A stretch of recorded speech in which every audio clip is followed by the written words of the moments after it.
2500 nəfər əhalisi olan Çənlibel kəndi Şəmkir rayonunun Gədəbəylə sərhəd nöqtəsi hesab olunur. Burada əsasən 1988-ci ildə Qərbi Azərbaycandan pənah gətirən vətəndaşlar yaşayır. Qışın sərt keçməsinə baxmayaraq kənd fasiləsiz olaraq işıq və qazla təchiz olunub. Hazırda sakinlərə bir xəstəxana, 2 məktəb, bir uşaq bağçası, kitabxana, mədəniyyət evi, muzey, poçt və ATS xidmət göstərir.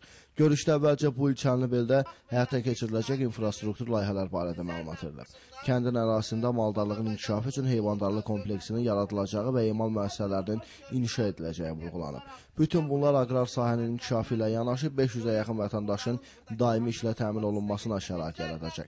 Sakinlər məktəb binasının qazlaşdırılmasını, bəzi küçələrə içməli su xəttinin çəkilişini, kənd muzeyinin əsaslı təmirini gündəmə gətiriblər. Bundan başqa elektrik təsərrüfatında əsaslı təmir işlərinin aparılması, Şəmkir-Gədəbəy yolunun kənarında piyadaların təhlükəsiz hərəkəti üçün səki daşlarının düzülməsinə vaciblik önə çəkilib.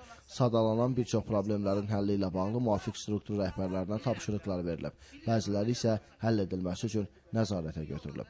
İlham Məmmədzadə, Natiq Hüseyin, Ceyhun Elbrusoğlu, Şəmkir.